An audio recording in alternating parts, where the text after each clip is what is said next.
여러분 이렇게 만나 뵙게 돼서 너무 반갑습니다. 혜민입니다. 네.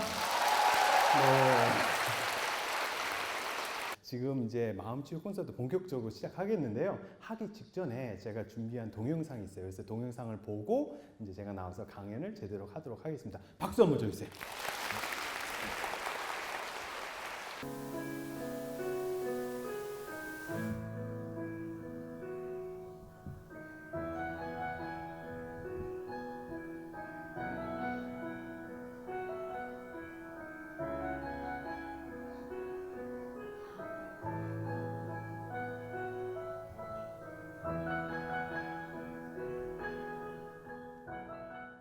네, 어때요, 여러분? 네. 조금의 어떤 그런 감동이 좀 있으셨습니까? 네, 사실 우리가 얼굴 색깔이 좀 우리 보통 한국 사람보다 조금 검다고 해서 그 친구가 차별받아야 될까요? 아니죠. 종교가 다르다고 해서 맨날 이렇게 막 다투기만 해야 될까요? 아니죠. 우리 안에는 사실 그러한 차별을 뛰어넘는 그런 사랑이 우리 안에 있습니다. 우리 존재 자체가 갖고 있는 그런 존엄성, 그것의 그 가치, 그리고 사랑을 다시 한번 일깨우는 그런 자리를 오늘 마련을 했습니다. 근데 일단 제가 이제 삶 속에서 가만히 이제 최근에 그 사람들을 만나면서 몇 가지 깨달은 것을 여러분들과 일단 좀 나누고 이제 시작을 했으면 좋겠어요. 그래서 한번 따라해 보세요. 장점이 단점이고 단점이 장점입니다.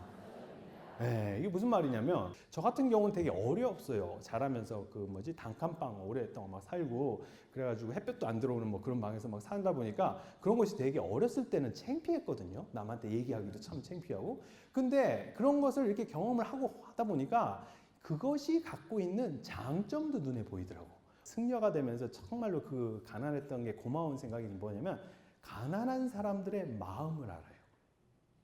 이해되십니까? 네, 그것이 자비심을 일으키는데 엄청난 바탕이 되더라고요. 그래서 여러분들도 한번 스스로가 갖고 있는 내가 좀 불만족스러운 부분들이 있을 거예요. 그걸 어떻게 한번 뒤집어 보세요. 그래서 거기서 우리가 거기서 좀 고마워해야 될 일, 그런 일들이 없을까 한번 좀 생각의 전환을 해보면 내가 받아들일 수 없었던 일들도 좀 수용하는 그런 법을 배우지 않을까라는 생각을 해봤습니다. 그리고 또 한 가지 이제 또 따라해 보세요. 우리에게는 적당한 책임이 있습니다. 어떤 책임이요? 네, 이게 무슨 얘기냐면 알게 된 어떤 독일 친구가 있는데 그 친구가 그 우리나라 와가지고 5년간 살았는데 그래서 그 석사를 끝내고 나서 한국 회사에 취직을 해서 3년 동안 지금 일을 하고 있는 거예요. 그런데 그 친구가 저한테 뭐라고 그러냐면 자기는 한국에 사는 게 너무 싫대.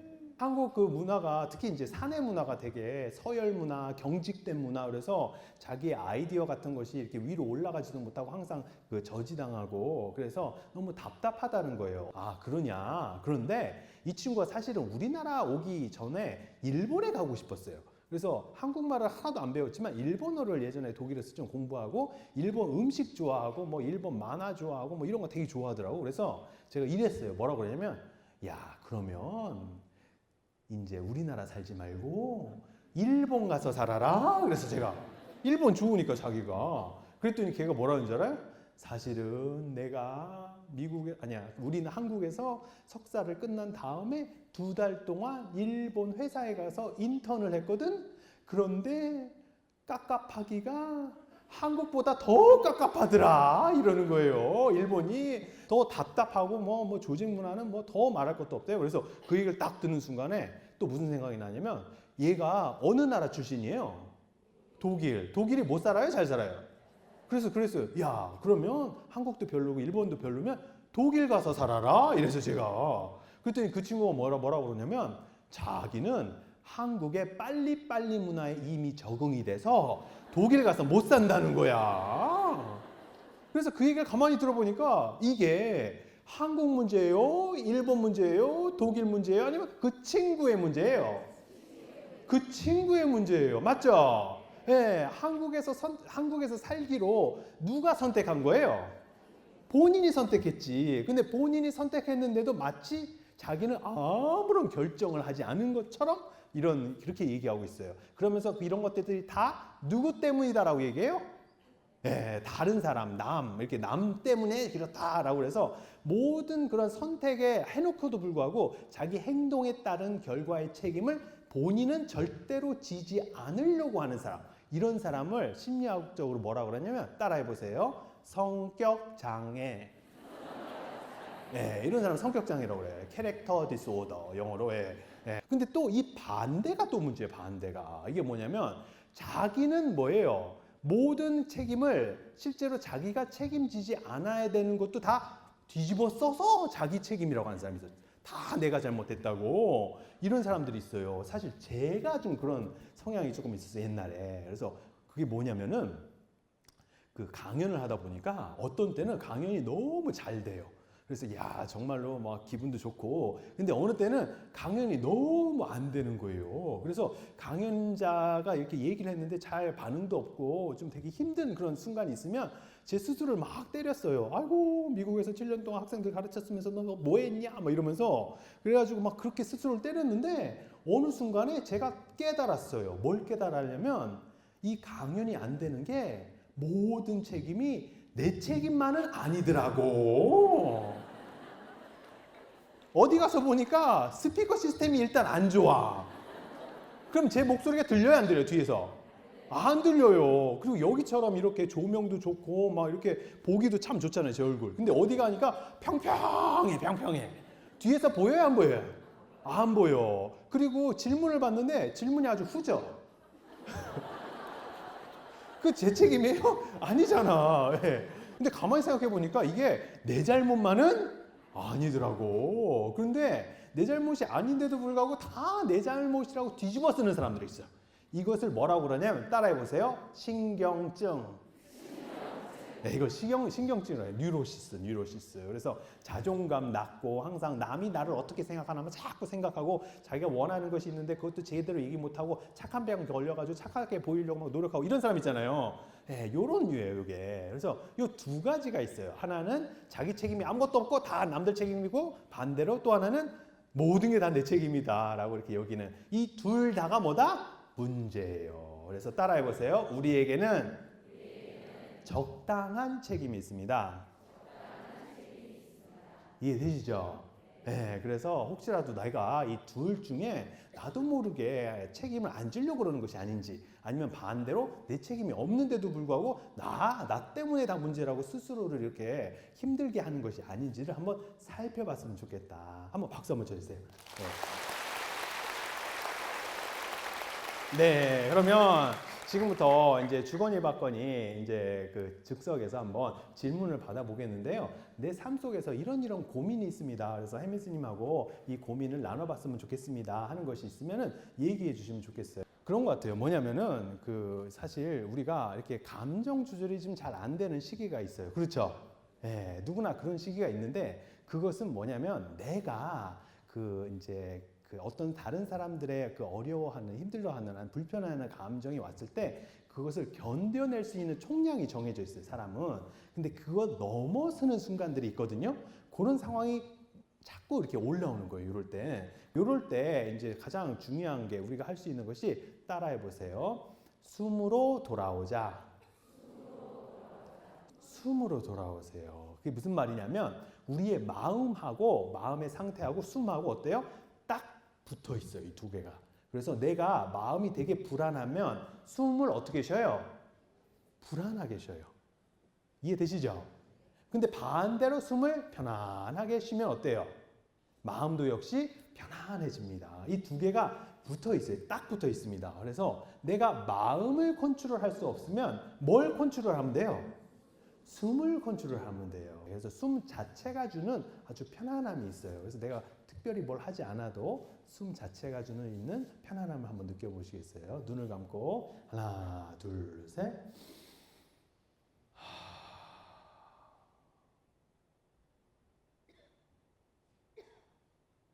네, 이제 한번 눈을 떠보세요.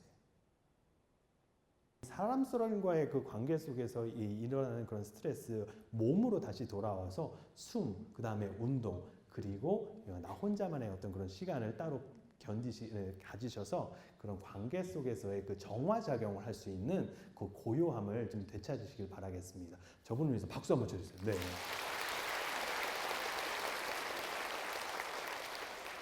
그 감정을 따라가라는 게 아니에요. 감정을 지금 뭐냐면 감정을 지켜보는 고요함이 있어요. 우리 안에는. 이해되십니까? 감정을 제가 그 말 주셨잖아요. 그러니까 내 진정한 나는 이렇게 여러 가지 이렇게 넘실넘실되는 감정의 강이 아니고 그 강에서 한 발자국 빠져나와서 그 감정의 흐름을 지켜보는 자입니다. 이해되십니까? 네, 이거 좀 어려운가요? 네. 그래서 많은 사람들이 이제 자기를 나의 생각하고 감정하고 떡이 돼 있어. 그래가지고 생각 이꼬르 나, 감정 이꼬르 나예요. 그래서 생각과 내 생각, 내 감정 이게 너무 중요해요. 근데 그게 아니에요. 그거로부터 어떻게 한 발자국 뛰어서 볼 수가 있어야 돼요. 즉 객관화해서 볼 수 있는 능력. 이것을 메타인지라고 그러더라고요. 이제 심리학에서. 근데 실제로 우리 불교에서는 알아채림이라고 그래요. 뭐라고 한다고요? 네, 내가 이러고 있구나. 이것을 내 행동 안에 빠져 있는 게 아니라 아까처럼 질문처럼 화를 내고 있구나라는 걸 어떻게 하는 거예요? 알아채리는 거예요. 한 발자국 빠져나와서. 근데 이 알아채리는 당사자는 이 화예요? 아니면 화를 바라보는 고요예요? 고요입니다. 고요 자체, 편안한 그 평정, 이 고요 자체는 뭐예요? 지혜의 바다예요. 그래서 내가 좀 더 가까워져야 될 대상은 뭐다? 내 안에 있는 고요함과 가까워져야 돼. 그래서 제가 말씀드린 게 교회나 성당이나 절 같은 데 가서 좀 30분이라도 좀 앉아있다 가시라. 그러면은 내 안에 있는 그 고요함, 진정한 나와 다시 한번 조우를 하는 거예요. 그러고 나면은 다른 것을 만나도 내 감정의 바다에 출렁거리지 않아. 그렇지 않으면 어떻게 된다? 감정이 나라고 생각해서 그 감정대로 사는 거예요. 제가 말하려는 건 감정이 나라는 게 절대로 아닙니다. 네, 박수 한번 쳐주세요. 네.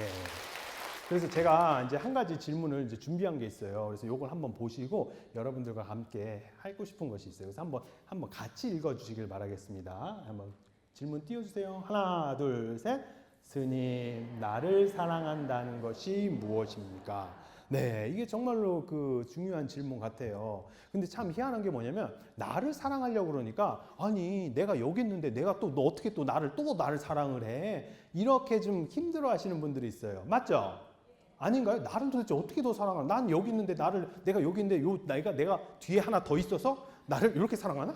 네, 그렇게 생각할 수 있는데 일단 나를 사랑한다는 것은 내가 느끼는 감정, 내가 느끼는 생각이 그런 감정이 올라오는구나, 그런 생각이 있구나, 내가 그런 것을 원하는구나를 어떻게 알아채는 거. 그래서 내가 어떤 사람인가, 내가 무엇을 원하는 것을 스스로가 먼저 인지하는 게 상당히 중요해요. 나를 위로하는 자리입니다. 내 스스로의 이름을 크게 불러주세요. 하나, 둘, 셋. 혜민아, 혜민아, 혜민아. 사는 거 많이 힘들었지? 고마워.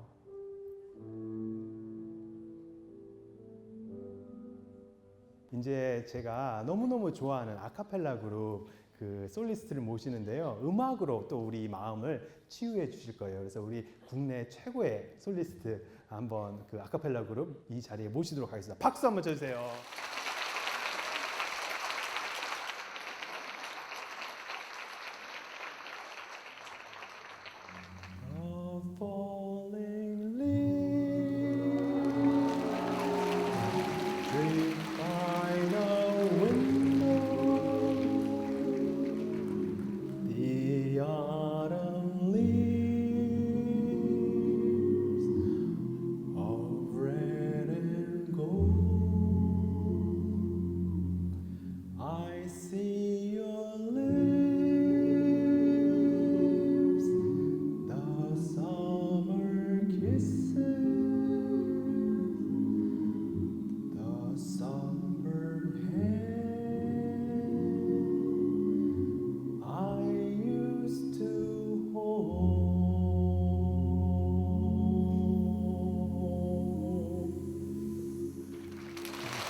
지금부터는 우리가 내면 안에 있는 어떤 아까 말했던 그 고요함 있지 않습니까? 내 안에 있는 그 고요함 속에서 서로 연결감을 느껴보는 거예요.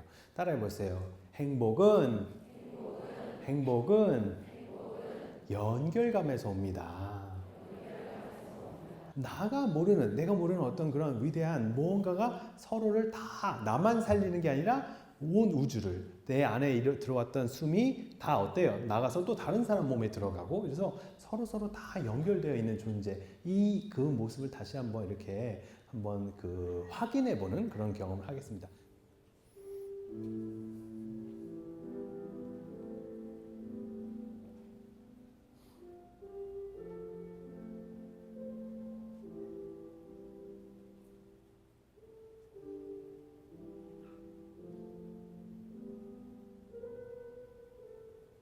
박수 한번 주시고, 네.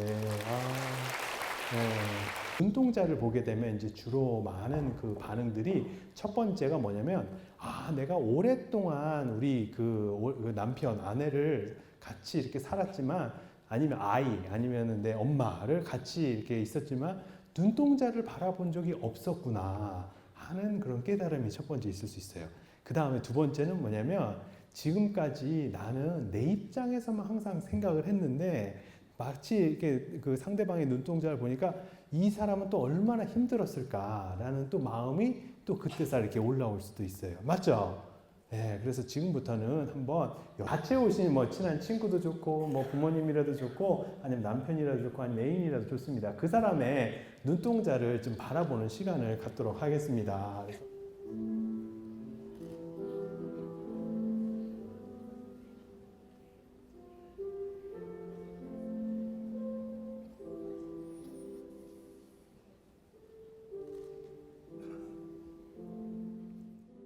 내 마음을 이렇게 그 침묵 속에서 이렇게 확인하는 어떤 순간이 아닌가 싶어요. 그럼 지금부터 이제 본격적인 마음 치유 명상을 하겠습니다. 이게 진짜 이게 숨을 편안하게 쉬시면서 여기 전체를 완전히 깜깜하게 만들어 주세요. 그 다음에 눈을 감고 음악을 틀어주시길 바라겠습니다. 편안하게 숨을 들이쉬시고